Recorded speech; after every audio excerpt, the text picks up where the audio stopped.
Oh, yeah, a little bit behind. Okay, here we go.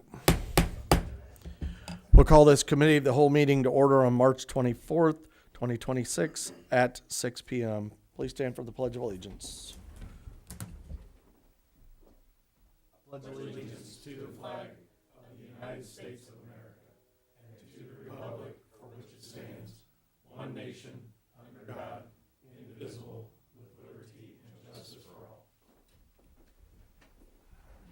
Okay, is there anybody like to speak under public participation this evening? Okay. Record, there is no public participation.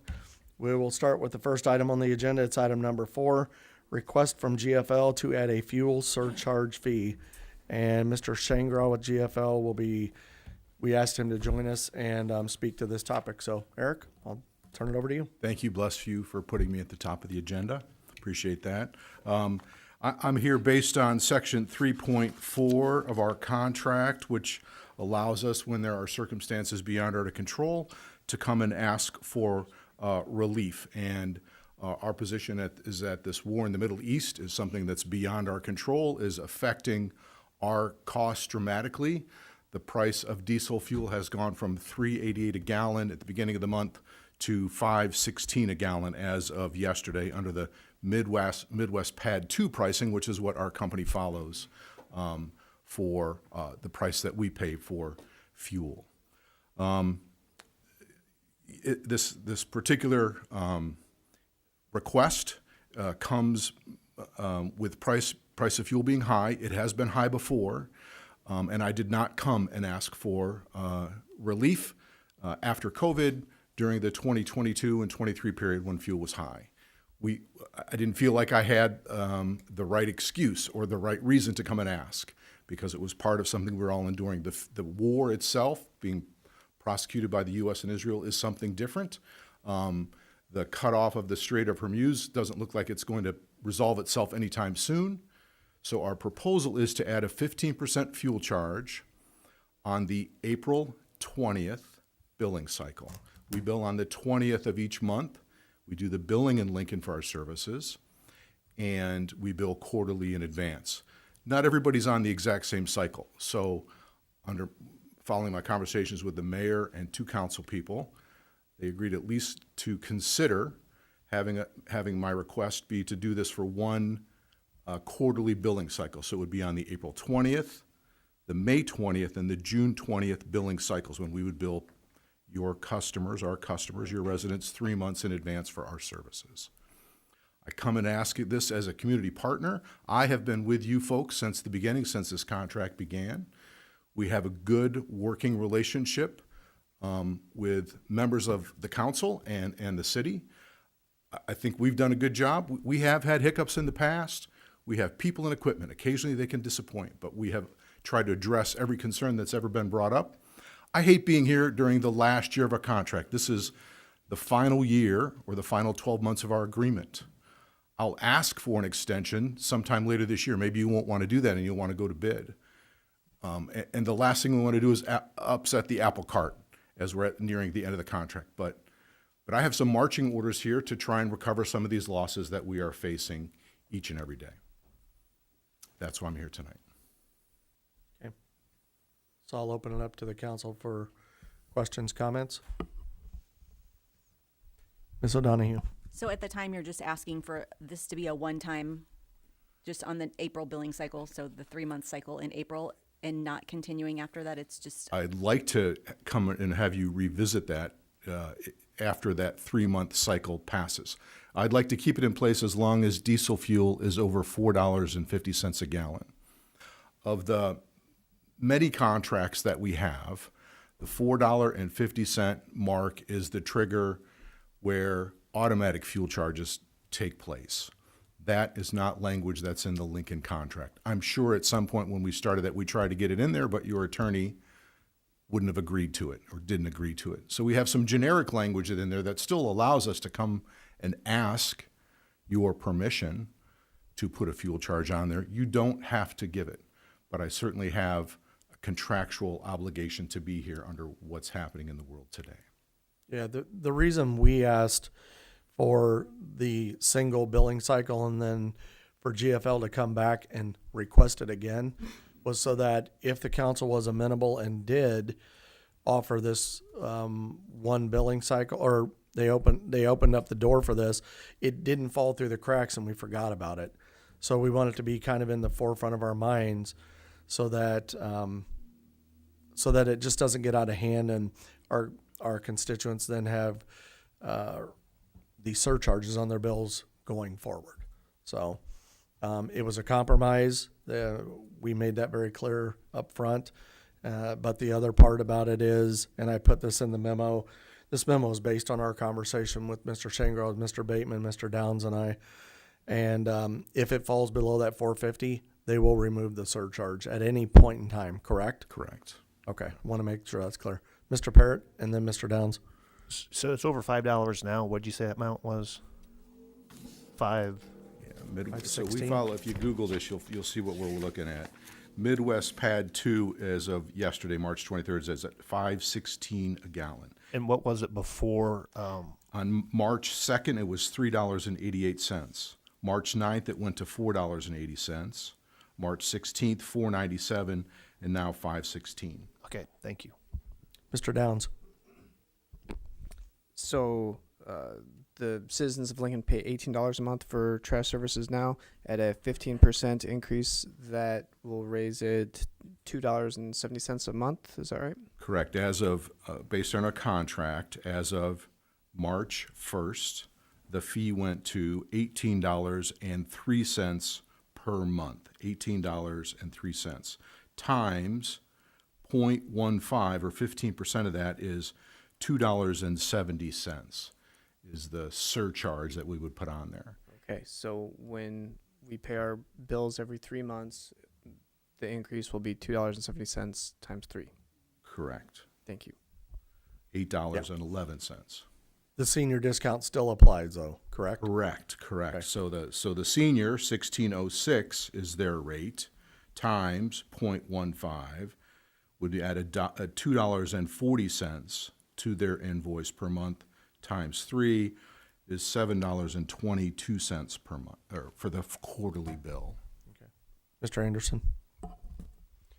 As I look around the room, I think probably everyone here is a driver, and every one of us pay fuel. And here in Lincoln, we're pretty accustomed to paying the higher price of fuel for some odd reason, and I know that's been tried to be addressed in the past.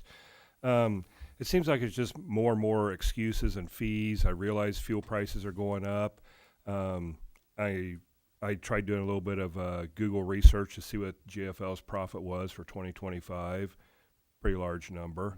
Mm-hmm. But they're a business. I mean, they're there to make money and such. But it just seems like, it may only be $2 and whatever it is per month. But that's another $2 that we're taking away from our residents, every month for another service. That there was a contractual agreement, and I don't know what the agreement is. It refers to paragraph 3.4. Wasn't on the council at the time. But, to me, that someone that made a contract for whatever it would have been, 2, 3, 4 years, I don't know what your agreement was, but should have had, hindsight that, hey, something could happen. There could be some major cost or something like that occur. I'm not in favor of it. I'm not in favor of passing on any expense, any additional cost to the residents. That's just my opinion. Other comments or feedback? Ms. Bateman? You said quarterly bill in April, May, and June. Is that okay? So when you send out the April bill, that's for those 3 months. But the town is divided into billing sections. I mean, Not everybody, when they've bill signed up, is on the same quarterly billing cycle. So we would put it on everybody that got a bill on April 20th for the quarter ahead, May 20th for the quarter ahead, and June 20th for the quarter ahead. I'd have to come here to do it beyond that, come back under this proposal that you're considering. So I'd need to come back before we could do it for the July quarterly billing cycle, which would be the next invoice that the people that got it next month would see it. So everybody over that period would get it, depending on when their billing cycle was. Correct. So everybody in the city will get hit, no, based on their billing. Correct. Okay. Correct. Next question, if this would pass, how are you going to get that information out to your customers? We would probably try to do some kind of internet advertising. I can't do something specific on the bills for them because they come from corporate. So we'd need to do something to advertise that, to put it out there. Passed, everybody calls City Hall, and we are the bent ear. Everybody complains to us, and I don't think it's fair to us to take the hit of why am I got this bill? Why do I have this?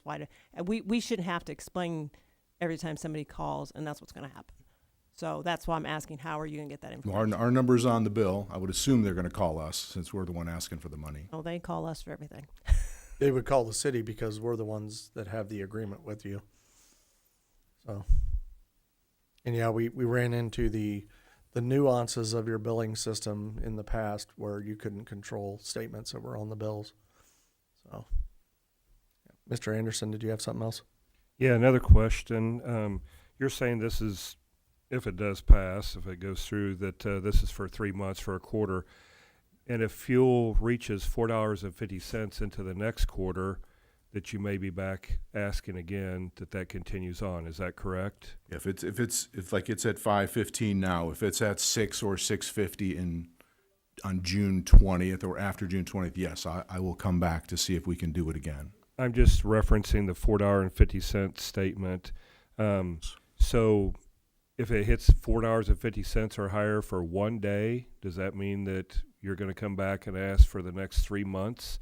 Or is it a certain percentage of the days in the 90-day time period? So it's gone over that 450 level. When it comes back down under that, I will not come back. When it floats back under, it will, from the history of us watching fuel, it comes up and it comes down.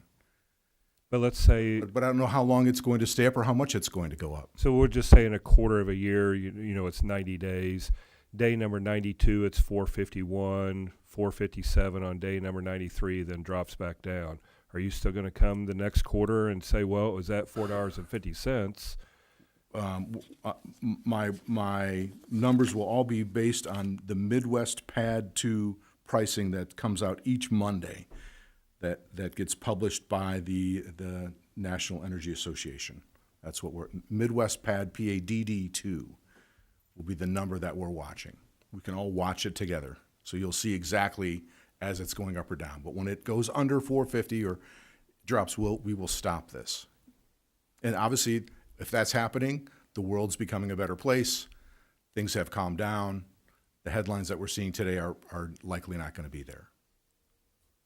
So let me ask you another question, because I just thought about this. When people get a bill, they're being billed for the months to follow, correct? Correct. So if they've already paid, right? Correct. And they've got the bill, and mid-cycle, mid-quarter, it drops below 450, and you guys say we're removing the surcharge, are you putting a credit on people's bills? No, we're looking to get it a quarter at a time. So No. then, So everybody would get the equal amount for that same fee for this 3-month period. right, And that I'd ask for the same formula for the next 3-month period. okay, so If it's above for that next 3-month period, well over $4.50 a gallon. If it's trending down, I'm not going to come in. I mean, we'll be able to watch these numbers together come up and come down.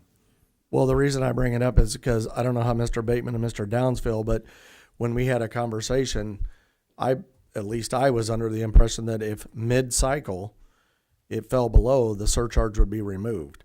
What I'm hearing is that if it falls below 450 during the cycle, the following cycle will not have the charge on it. Those are two different things. Correct. And I Not guess going to add. We're not going to add and remove. We'd be in an accounting nightmare going back and forth. So it would be in place for the 3-month billing cycle. okay. And then when that time comes at the end of that, 3 months from now, we'll see where we're at, and I can come back and either, the world's changing and it's coming down, and I won't ask for it again, or you won't approve it and it'll be gone. But but it's going to come in 3-month increments. So if the council approves this, or if they want to move it forward and vote on it, then it looks like residents can bank on an $8.10 increase in their next bill. That's really what the vote is. Correct. Okay. Correct. Mr. Downs? Okay, so right now, the Lincoln customers are paying $18.03 a month. You're proposing going up to $20.72 per month. Is that comparable with other area? Are other trash services increasing their rates because of this? I have 29 other cities that do have this language in that's where it's automatically kicking in. Yes, What do they pay per month? anywhere from $15 to $25 per month per unit for similar services. What's the But closest? MU at 15 doesn't have recycling as well. You folks have what I would call one of our more economic contracts, because this was cut before the world went crazy in COVID, and the price of the carts and the trucks and the drivers and everything has taken off. So Yeah, you still have a very good, reasonable priced contract, especially if you would compare this to other municipal contracts, your neighbors, or the subscription folks that are outside of your community. Yeah, I do think we have a good deal, and I do want to keep a healthy relationship between us and GFL. I don't want to raise prices. This is a kind of a tough situation, but I guess I just wanted to know how we compared to other cities of our size. I would say you're very competitive, and that's something easy to call around and check. Thank you. So in the memo that was put together, if you look at the very bottom, actually, option 3 was put in there, and then there's a fiscal impact statement at the bottom. It refers to something that was discussed during the meeting with Mr. Shangra, Mr. Bateman, and Mr. Downs and I about if the council wanted, they could consider the city absorbing the cost of this. We did a calculation of the numbers, and I think we were at $15,000. And if we were going to go down that route as an option, I can almost assure you that the city would want to go back and negotiate what that is. So I'm just putting that out there as another option that was presented. It kind of muddies the waters a little bit and puts us on the hook and probably frustrates the treasurer. But it's just something for conversation. Mr. Conzo. Thank you, Mayor. You're talking about 15,000 per month or per? I think it was It over was the 10,800 and was the number based on the number of homes. 4,000 homes, correct? Yeah, 10,000, 4,400, yeah, per something like month, that. right. Yes, yes. It's a lot of money. That's to absorb. Yep, it is. So, not saying that it's a great option. I'm just saying it's an option. Not a- So, okay, what would the council like to do? Place it on the regular agenda? Yeah, regular agenda. I'm seeing a couple heads, but okay. All right, we'll place it on the regular agenda. Okay, and that would be Excuse me? for next week? No, it's, It'll be- Yeah. Yep, the vote will address it. Mr. Parrott, he was asking when would that vote be? That will be in, April 6th. We do not have a meeting next week. It's Okay, the 5th week of the month, and we only have 4 meetings a month. April 6th, 6 April p.m.? 6th. Yep. Okay. Okay. Mr. Parrott? just to say one thing, if it does pass, I would hope GFL would take that in consideration if submitting a renewal. You bet. Yes. Thank you. Okay. Thank you, Mr. Thank you Shank. so Oh, much. hold on one second. Mr. Becky? Just one quick question. The rates that you have here in the memorandum, is that like what we see at the gas station, or is that some other commercial rate that you get gas for? That's or the diesel rate that for? we get it for, the Midwest Pad 2. Google that, you'll see it. I can give you a copy if you want to Sure. peek at it, yeah. And we've referenced in here the U.S. Energy Information Administration. That's the same one you referenced, correct? Right, yes, sir. Okay. So is commercial accounts affected too by this 2% or 15% increase? The commercial accounts already have Oh, separate. Eric, can you use the Commercial microphone? accounts have separate agreements. They're not part of the city contract.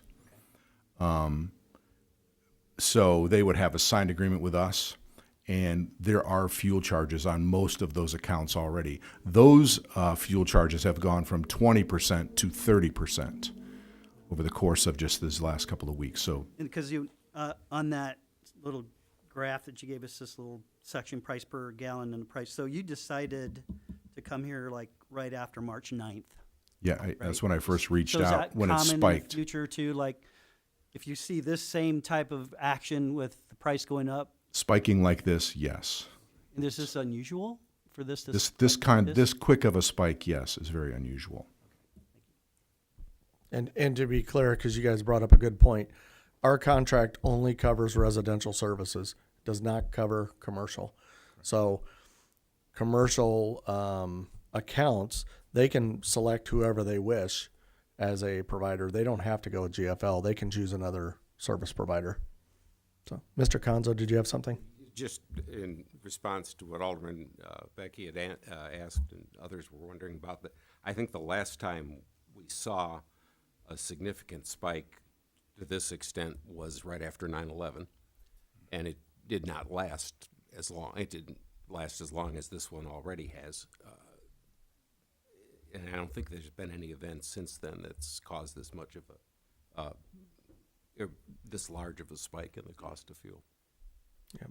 And Mr. Shangri, I would invite you to correct me on that if that isn't correct. No, it was up there during post-COVID, but it was a slow, Yeah. steady rise and a slow drop. Nothing like what we're seeing here.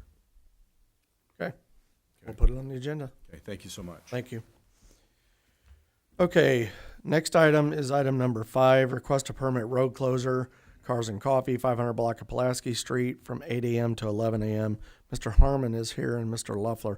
Did you want to speak to the council about this, or just if they have questions? If you got questions, we're happy to answer them. Okay. Anybody on the council have questions for either of the gentlemen? Okay. So place item number 5 on the consent agenda? Okay. We want consent or regular?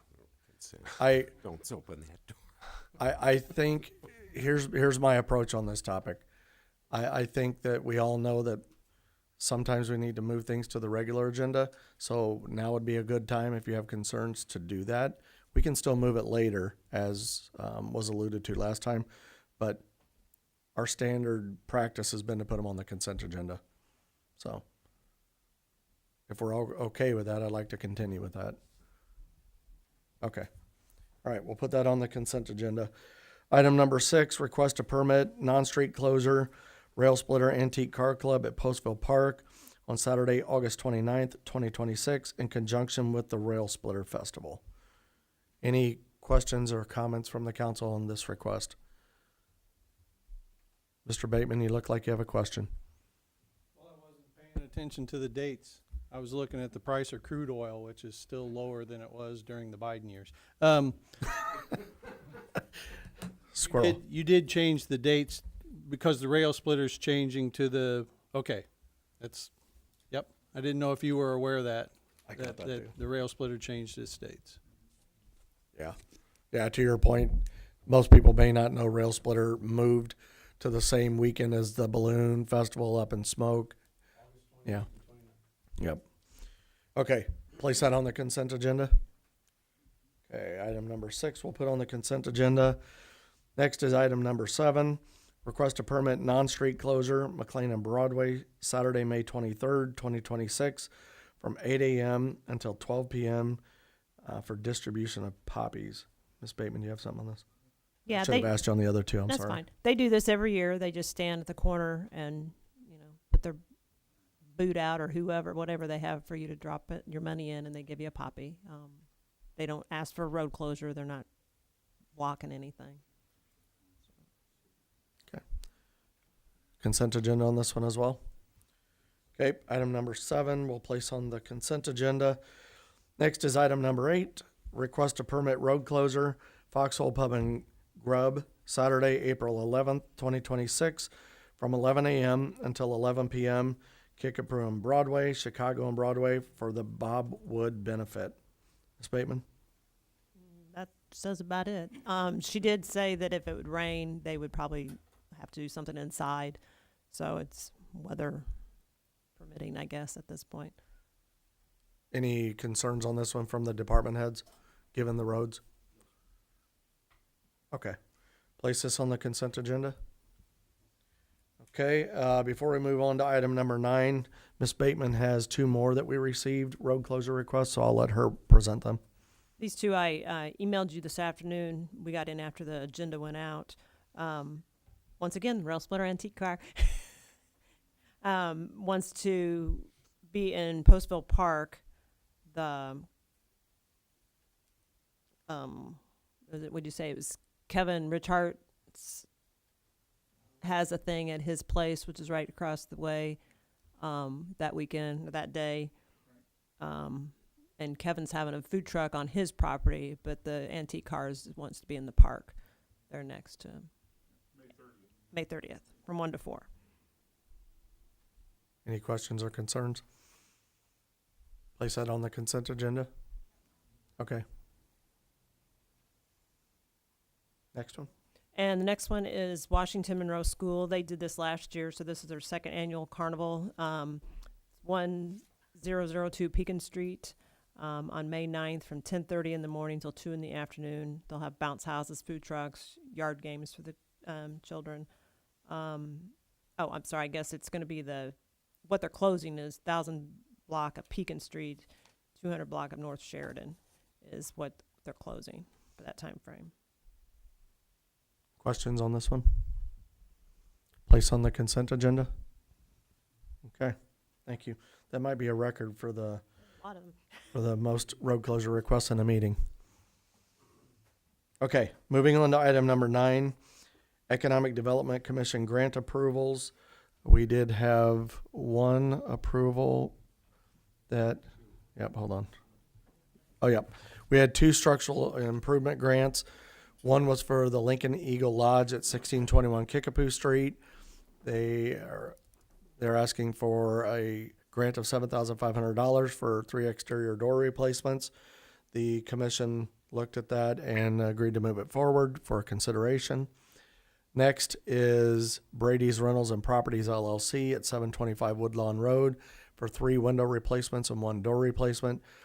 Brady's has moved out of that building from Woodlawn. They're now over by the fairgrounds, but they are running another business out of this property, and they'd like to do some of these improvements. So if you were like the commission and thought Brady's was out on Woodlawn, they've relocated. That grant was for $7,500 as well.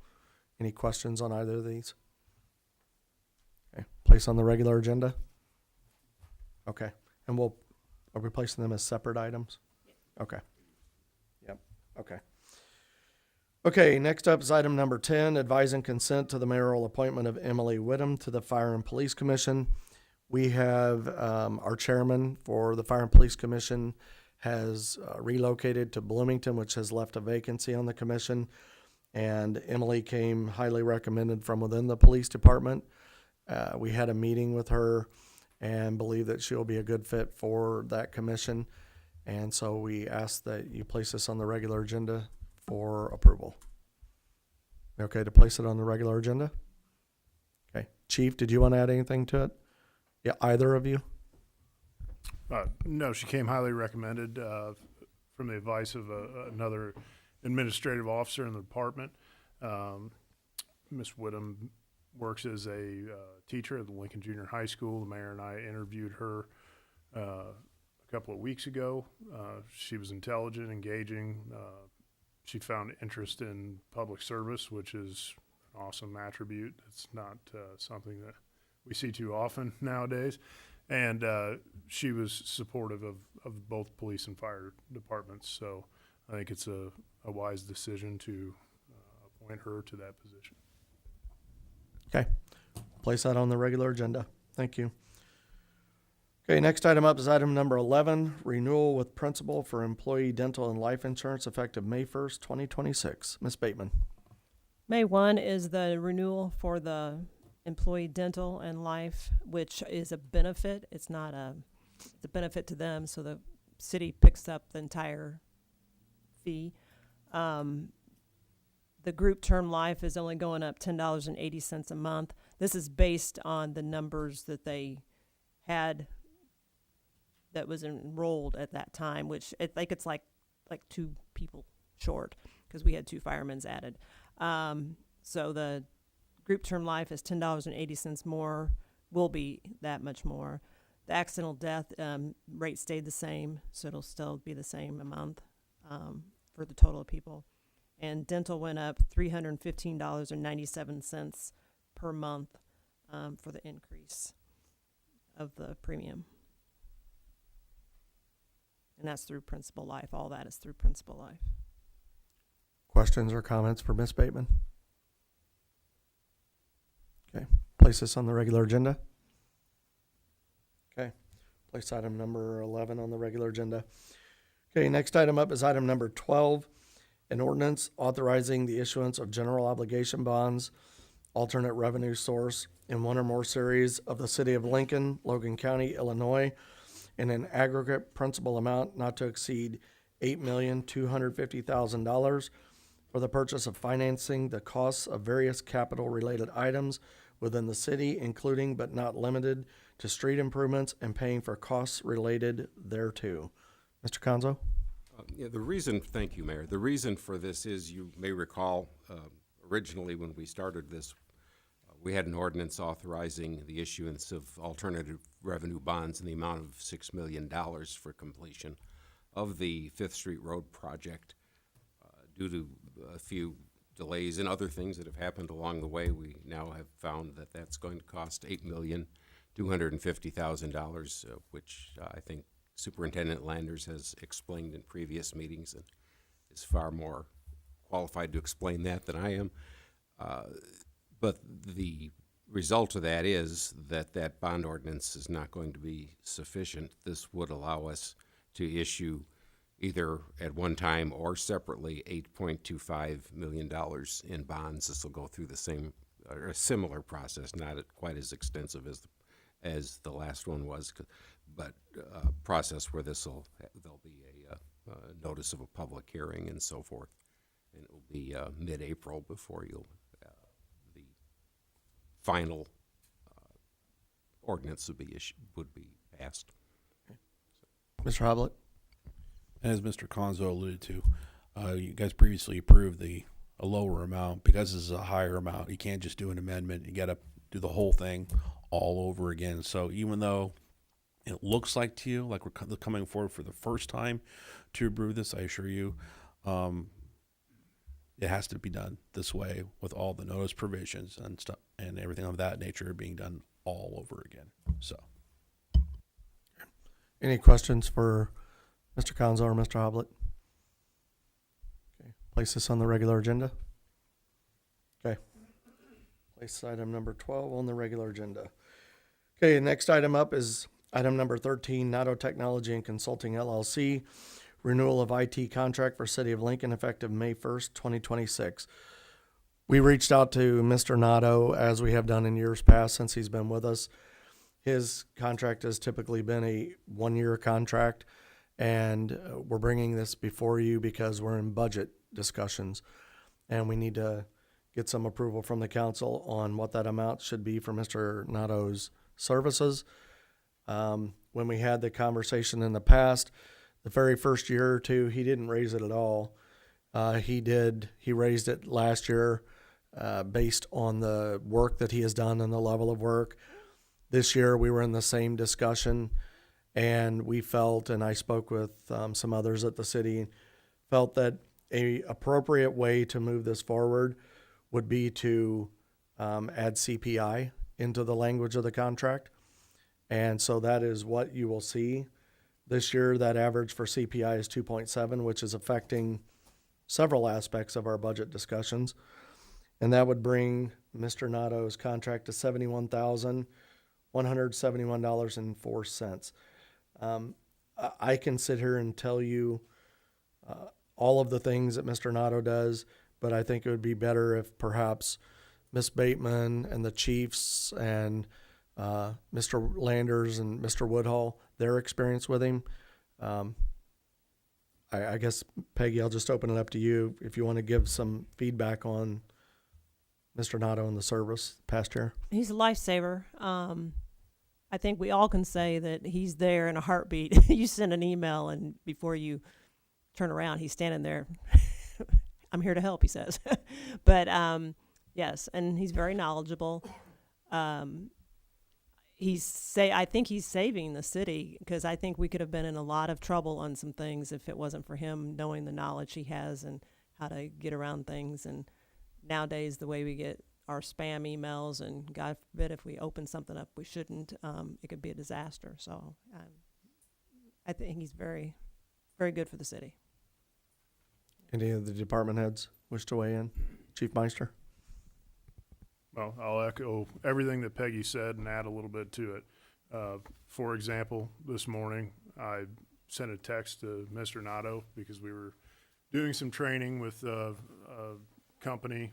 Some IT stuff was going on with our training room because they brought their own equipment in, and I don't have the skill set to make those things work.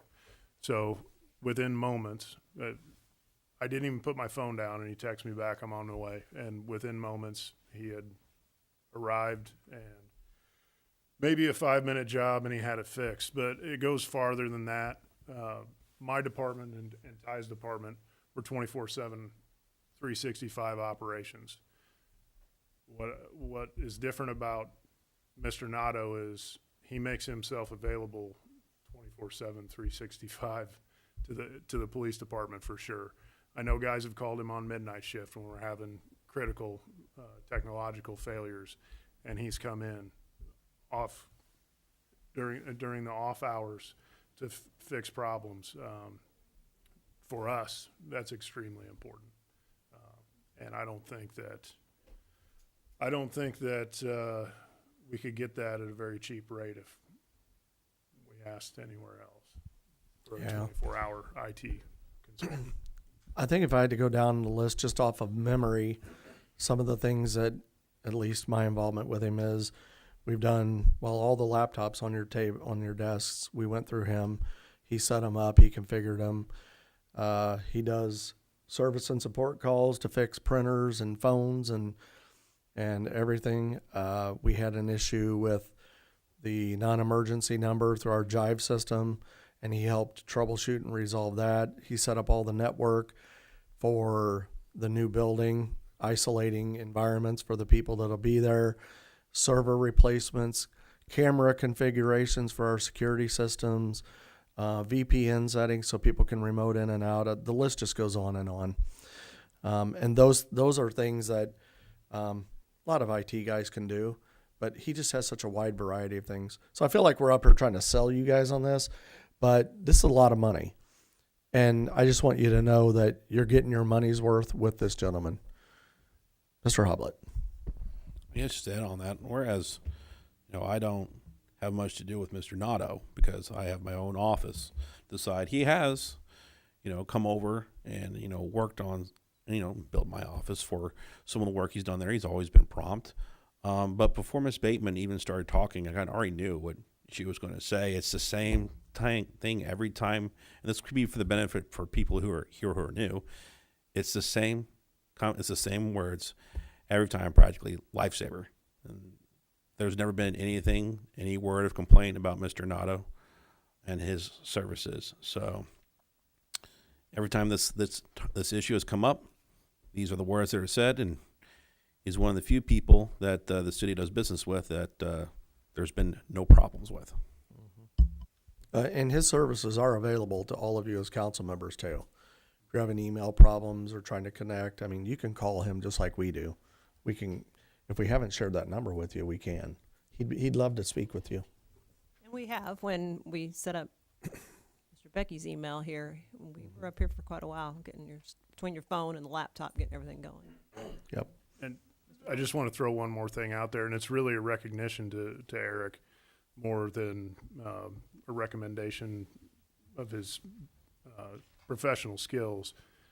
He looks at this contract and the job with the city as participation in public service. That's why he prioritizes the city, and especially the police department. And for that alone, if I had to vote it, you know which way it would go. He has to take special training just to operate inside of the police department, correct? Yeah, annual CJIS training. It's a criminal justice information security stuff. So Okay. So all of that said, do you have any questions about service he provides or anything? Mr. Becky? Is there anything you need him to do, or does he handle everything that you ever need? I mean, you know, I'm trying to look ahead to see maybe if there's any other needs you think they may be able to fill. When we took over a few years ago, well, when Chief Adams left, and we were trying to kind of keep it all together ourselves, and we quickly realized we were way in over our head on things. The first big thing was the credit card machine went down. And when the internet goes down and credit card machines go down, I mean, that cripples operations. He's able to get in and solve those problems. He also does a lot of it remotely. So he don't have to come to your building. He can work with you remotely.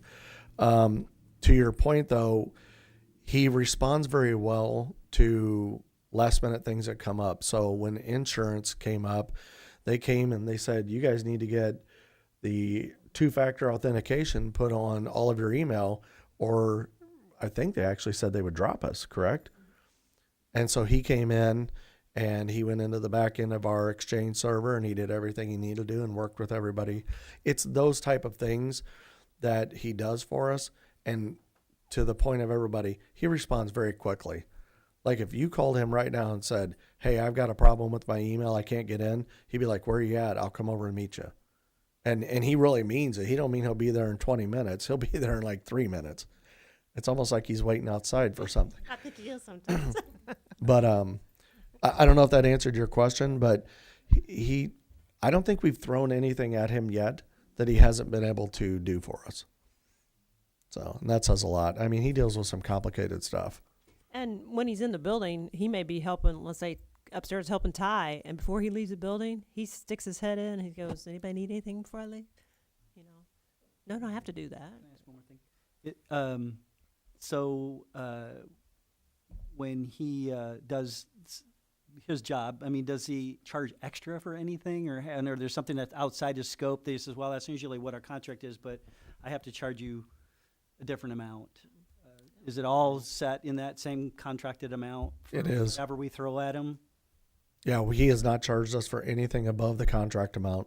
That's mostly true. I actually paid him a little extra to do something that's outside of his scope of responsibility in the last fiscal cycle. That was technological equipment installations in our squad cars. That was not something that was planned for, was not something in his contract. It was a small transaction.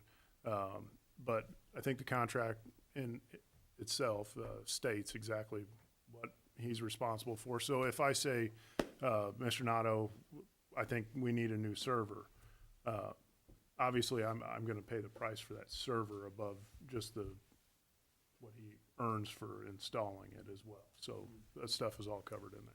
And that's like really a rarity, though, really? that Once. comes It's up? only happened once. Yeah, And then- yeah. Okay. Is everybody okay if we place this one on the regular agenda? Okay. Thank you for listening to us praise Eric. Okay. We do have a few things that have come up last minute, and we need to bring them before you simply because we're not having a meeting next week. So the first thing that I want to bring to your attention, I'll get it off the list here. There's a ribbon cut at the Jackpot Junction and Cafe, I think now. Same business. They've added a coffee shop in there. It's at 709 Woodlawn Road. That's this Saturday at 10 a.m. So if you are available and you wish to go to the ribbon cut, They would love to see you there. The next thing, Steve, why don't you bring your topic up? It has to do with the comp study. Sure. Yeah. So we recently received the invoice, and Peggy caught a little discrepancy. When we first had the quote submitted to us, it was from GovHR. I found some additional information.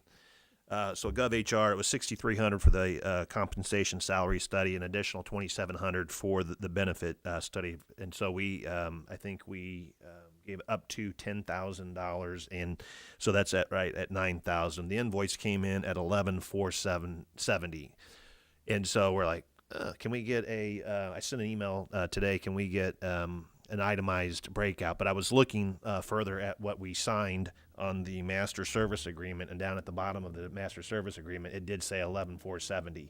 So I'm gonna contact them and say went from GovHR to a new entity. The new entity is MGT, which are the ones that provided the master service agreement where we signed off on.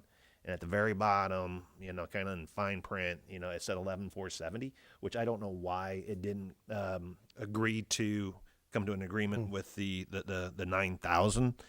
There was an additional $150 per hour for additional work, and we were thinking perhaps it might have been because they presented or we asked them to do some additional, can you take this out or whatever, but there was no discussion, while we were talking to them about that. And so I'm going to reach back out tomorrow with Rachel and say, hey, the original from GovHR, had the $9,000, the $6,300, and the $2,700 for the benefit study.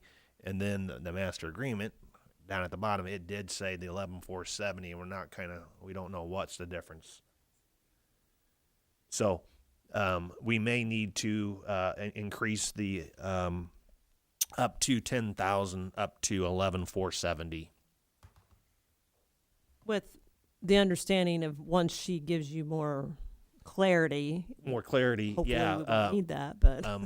And yeah, I'm going to ask, why is the master service agreement not in alignment with the invoice?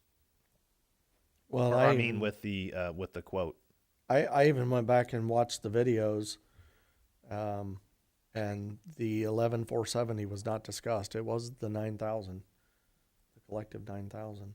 Right, but if you go to what we signed with them at the bottom, it does say 11,470, and I didn't. Yeah, hold on, I'm pulling it up.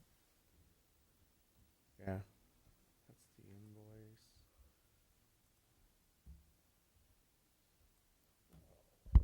Was it the very last page? Yeah. Sorry that we're doing this during the meeting.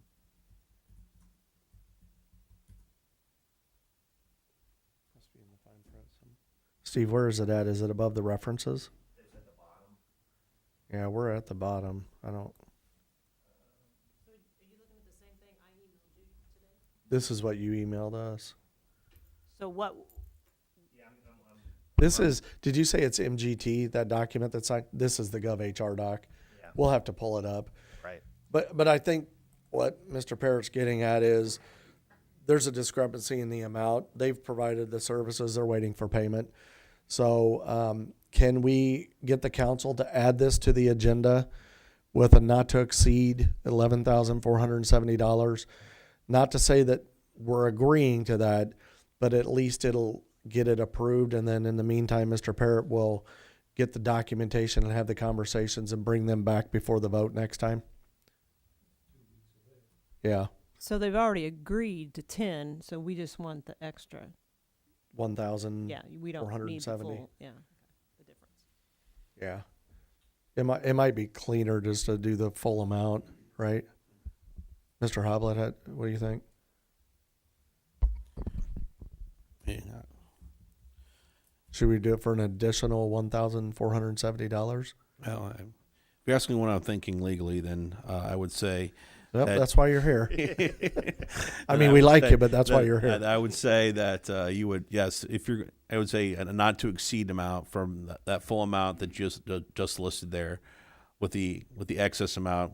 Just because it's for you approve up to amount, that doesn't necessarily mean the amount paid will be that exact amount. The other aspect is they agreed to 10,000. So I guess it'd be between now and since there's 2 weeks to meeting, you could figure out ascertain as to exactly why there's the discrepancy. So. Yeah, hopefully by the time the voting meeting, we'll have an answer. And maybe we just strike the whole thing, hopefully, by then. Yep. And Tracy, I just forwarded it to you. It should be in your email. Oh, the MDT. The attachment.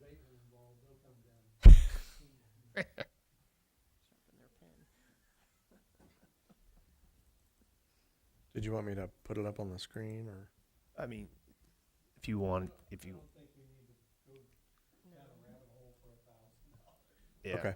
Well, then let's put a not to exceed $11,470 on the agenda, which is the total amount based on what was signed. And Mr. Parrott will get us the more details. And then Steve, can you send anything out to the council that you might get so that they can review it ahead of time? Yes. Okay. All right. We'll place that on the regular agenda for next week. Okay. Okay, next 2 weeks, yes. Good catch. Unless you want to come back next week, the building will be open. Yeah, it'll be special. Okay, the next item up is community solar. So we, as you may remember, Mr. Chager with Stone River Group came in and spoke about aggregation and locking in the rates when the time was appropriate. We got the notification today that they're going to send contracts out tomorrow. And the contracts tomorrow, letting the cat out the bag here, they're going to go with someone named Direct Energy as a supplier. The rate will be 0.1266 kilowatts or per kilowatt hour. That'll be the rate that's locked in on a 14-month contract term. This is the opt-out program. So everybody will be switched over unless you opt out and say, I don't want to be a part of it. I'd prefer just to stick with Ameren. But that's not what I'm asking, what I need to ask you about. What I need to ask you about is there's also a community solar aspect of this. And as Mr. Bateman knows, we're building a community solar farm down on the end of Kickapoo Street. Well, these solar farms or these community farms are in various other locations. Based on the way it's set up, we as the city residents can tap into that and get credits off of our bill just by requesting that. So the request that I am asking you to put on the agenda for 2 weeks from now is a new electric discount program to participating communities through a state-approved solar credit program.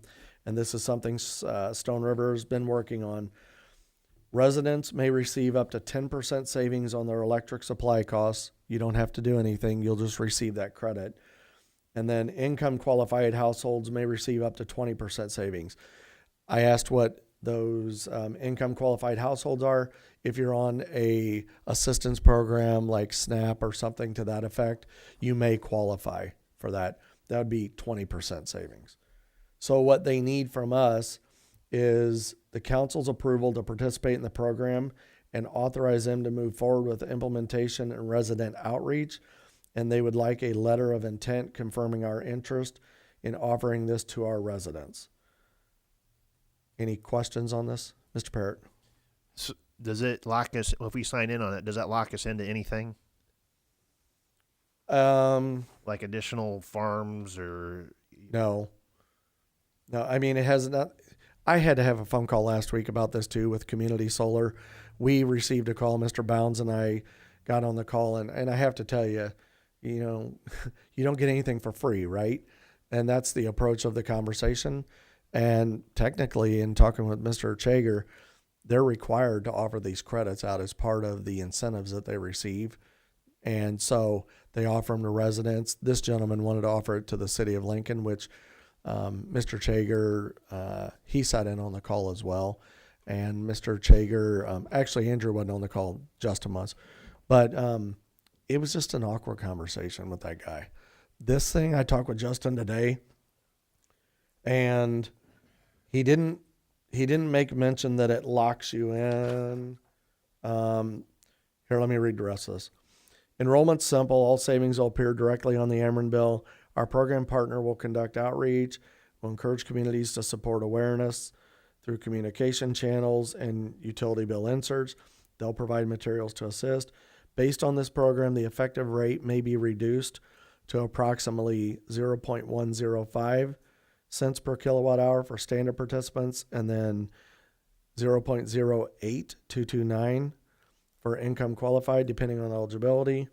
Then they'll be talking about it. It says contracts will be distributed shortly. I can find out for you, Steve, to get your answer, because that's a good question. But the letter of intent is simply to say it's something we want to offer to our residents. Yep. And I think it might actually be good to have Justin come in and talk with everybody. John needs to look over the letter. They gave us a Yeah. sample letter. Yep. You look over that, make sure. Yep. Okay. So any questions on this one? Okay. Are we okay with placing this on the agenda for 2 weeks? Okay.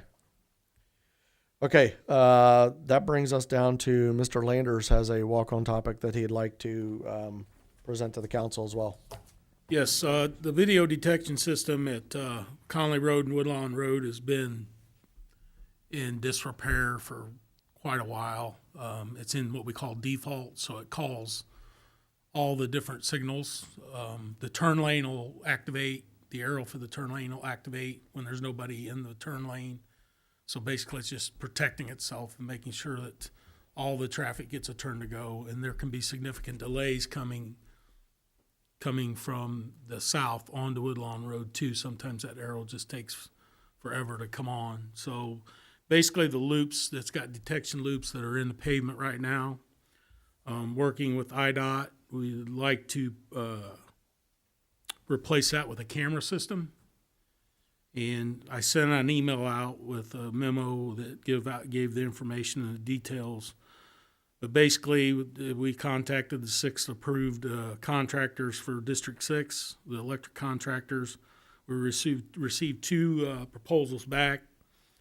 Bodine Electric from Decatur was $32,300, which is significantly less than the other one from Laser Electric Incorporated of Peoria. I will note that Bodine Electric is who does all our traffic repairs, signal repairs, and maintenance now. So I would like to get this on the agenda for the council meeting to approve the bid or the proposal from Bodine Electric from Decatur for $32,300.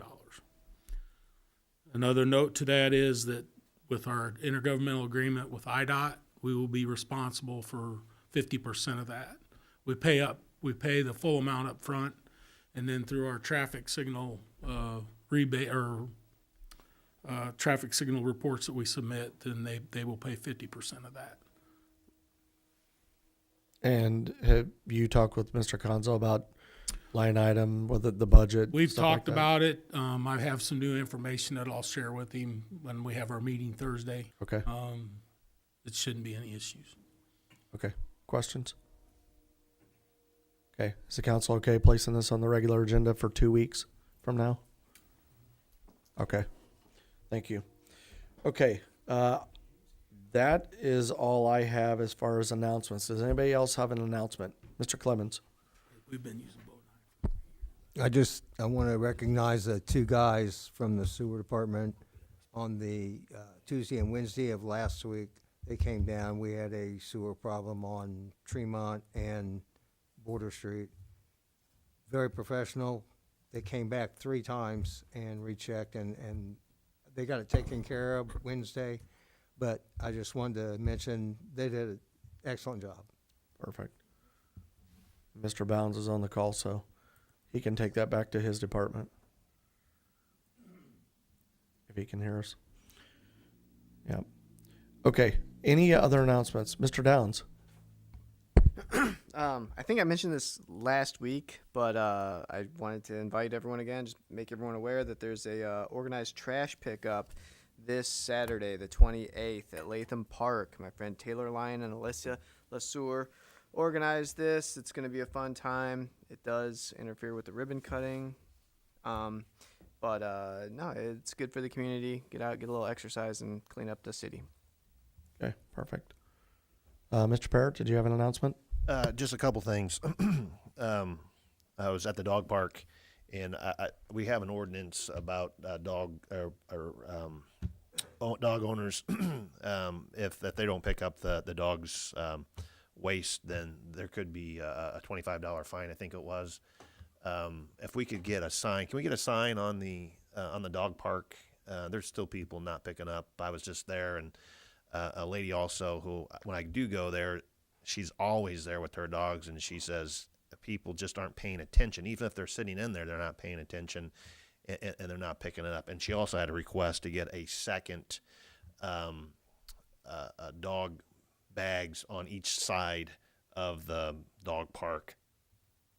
I said I'd share at any rate. And then the other thing, I've sent two and another one today on the fiber optics covers that one is broken twice in front of my neighbors because it's just in a very poor location.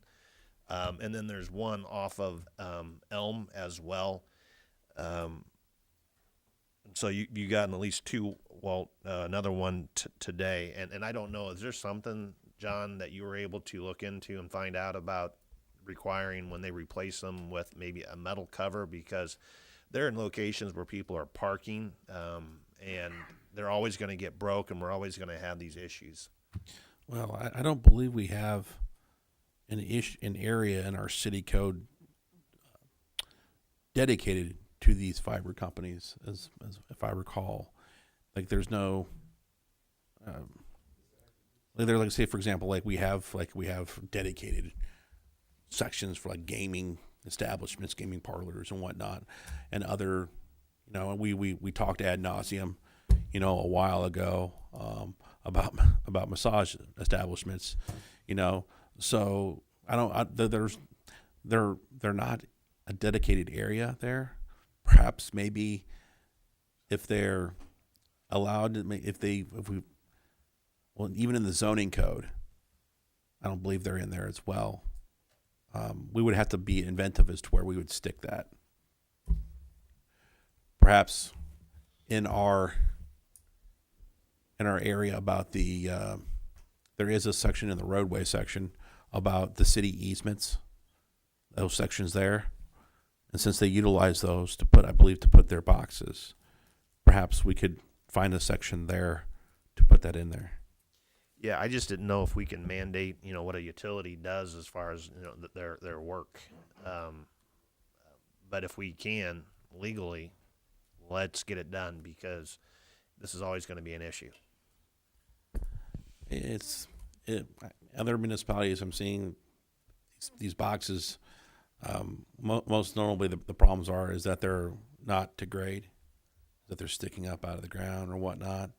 I'm starting to hear stories of people just, because individuals, when they reach out to the fiber companies, they usually get crickets. They have to get the municipality to approach them, on their behalf, and that seems to be the only time when they listen. I'm starting to see reports of people just burying the boxes, in their yard, and seeing if when they want it, they come find it, because they're not responding to them. I'm not saying people should do that. I would not recommend that. But I'm starting to hear reports of people doing that as well. So there's starting to incur some bad blood, I guess you could see, from not only the constituents of Lincoln, but just around and generally in the area where all these fiber companies are going in, and the fiber companies themselves. Okay. I guess so. Are we going to work on something then? Yes, Mr. Parrott, you've asked before. We will work on getting it implemented if possible into the code. Okay. All right. I just wanted an understanding. Thank you. Okay. Any other announcements? Mr. Becky.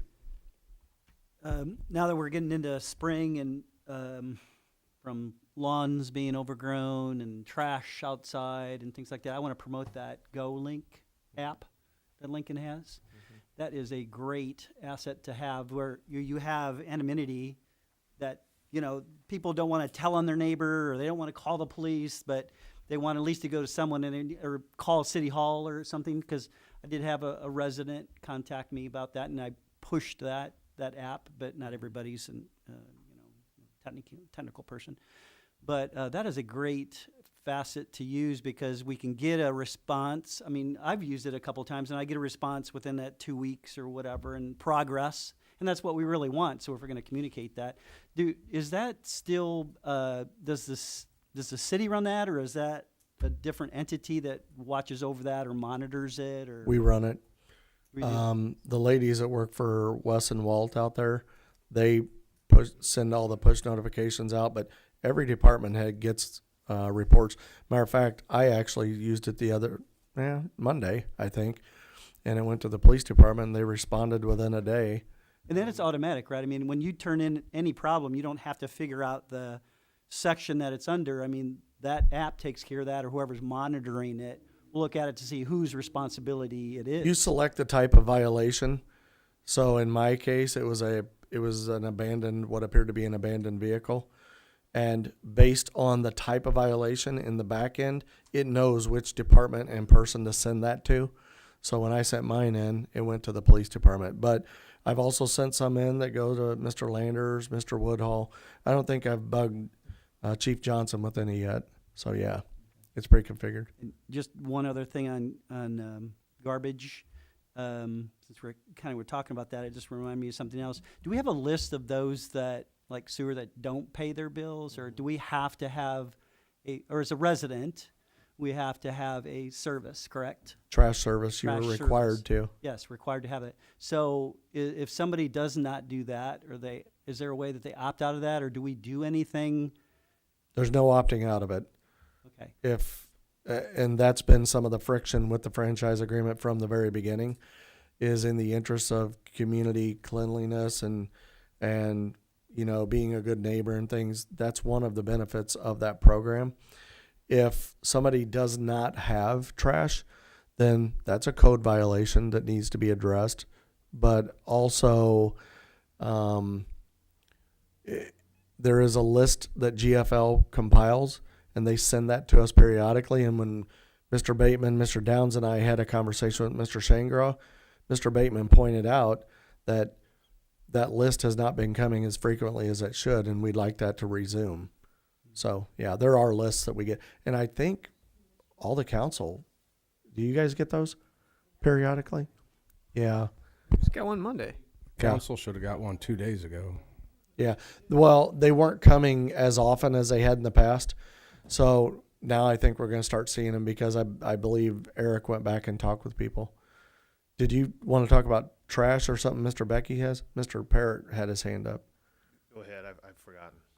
Well, I also wanted to point out that the two services in the city that the homeowner, whether it's a rental property or not, sewer and trash are the final responsibility of the person who owns the home. So if you get a complaint about trash and they say, oh, well, my renter's supposed to take care of that, that don't fly. They may tell their renter they got to pay the trash. The responsibility falls on the person that owns the property, whether it be sewer or trash. So there's no getting around that either. So. How is that enforced? If there's Through code enforcement. Through code Mr. enforcement. Woodhull's office. code enforcement? Okay, all right. Thank you. Mr. Parrott? Yeah, I recall.